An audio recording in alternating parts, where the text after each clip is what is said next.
Doctor V বা doctor বানিতা রাতন যেই নামেই চিনেন না কেন, যারা মোটামুটি স্কিন কেয়ার নিয়ে একটু পড়াশোনা করতে বা ঘাটাঘাটি করতে পছন্দ করেন তারা ওনার সাথে অবশ্যই পরিচিত। কারণ উনি হচ্ছেন একজন ফেমাস ডার্মাটোলজিস্ট এবং স্কিন কেয়ার প্রোডাক্টের ফর্মুলেটর। এটা হচ্ছে ডক্টর ভি এর সানস্ক্রিন। কিন্তু এর বারকোড কোথায়? এত ভালো একটা ব্র্যান্ড ডক্টর ভি, এত বড় একজন ডার্মাটোলজিস্ট ও প্রোডাক্ট ফর্মুলেট, তাও সব নামি দামি হাই এন্ড ব্র্যান্ডের, অথচ তার নিজস্ব ব্র্যান্ডের প্রোডাক্টের গায়ে বারকোড নেই। বারকোড ছাড়া তো প্রোডাক্ট অথেন্টিক হয় না। তাহলে এটা কি ফেক? শুধু এটা না, তার পুরো ব্র্যান্ডটাই কি ফেক? যদিও প্রোডাক্টগুলো কালেক্ট করা হয়েছে ডক্টর ভি এর অফিসিয়াল ওয়েবসাইট থেকেই অর্ডার করে। যাই হোক, বারকোডের সাথে আসলে প্রোডাক্টের অথেন্টিসিটির কোনো সম্পর্ক নেই। এই কথাটা আমরা বলে বলে একরকম ক্লান্ত। ফ্রড ও ফেক প্রোডাক্ট সেলারদের একটা ট্যাকটিস হলো কেনার সময় ডেলিভারি ম্যানের সামনে বারকোড সার্চ করে দেখে তারপর নেবেন। বারকোড ম্যাচ করেছে তো প্রোডাক্ট অথেন্টিক। এখানেই আসলেই তারা ধোকা দিচ্ছে, কারণ বারকোড সার্চ করলে ফেক প্রোডাক্ট এবং অথেন্টিক প্রোডাক্টের রেজাল্ট একই আসবে। বারকোড কপি করা তো দুধ ভাত, যেখানে পুরো একটা প্রোডাক্ট হুবহু কপি করা হচ্ছে। বারকোডের মধ্যে বিশেষ কোনো রকেট সায়েন্স নেই যেটা ফেক প্রোডাক্ট মেকাররা তৈরি করতে পারবে না। খুব সহজেই আপনিও আপনার ফোন দিয়ে একটা বারকোড তৈরি করতে পারবেন।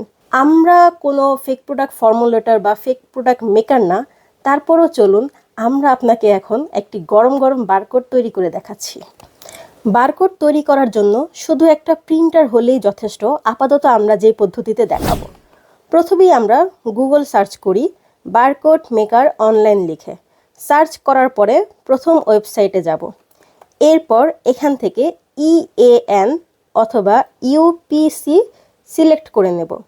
এই ফরম্যাটেই মোটামুটি সব প্রোডাক্টের বারকোড তৈরি হয়, বিশেষ করে স্কিন কেয়ার বা বিউটি প্রোডাক্টের ক্ষেত্রে। এরপর আমরা EAN13 সিলেক্ট করব। এরপর যেই প্রোডাক্টের বারকোড তৈরি করতে চাচ্ছি সেই প্রোডাক্টের বারকোড এখানে বসাবো। সাথে সাথেই আমাদের বারকোড তৈরি। এবার আমরা এটাকে ডাউনলোড করব এবং একটা কাগজে প্রিন্ট করব। আমাদের ডাউনলোড ও প্রিন্ট শেষ। এখন আমরা স্ক্যান করে দেখব আমরা অথেন্টিক প্রোডাক্টের বারকোড তৈরি করতে পেরেছি কিনা।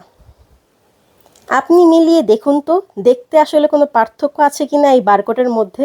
একদমই নেই। ঠিক এরকমই একটা বারকোড আপনার প্রোডাক্টে লাগানো থাকে।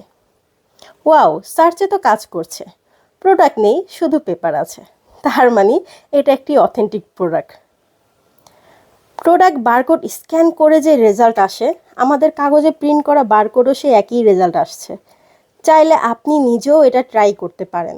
যারা মনে করে প্রোডাক্টের বারকোড সার্চ করে প্রোডাক্টের অথেন্টিসিটি ভেরিফাই করা যায়, তাদেরকেও এটা শিখিয়ে দিতে পারেন বা মেনশন করতে পারেন। আশা করি 2024 সালে এসে যদি তাদের ভুল ভাঙে।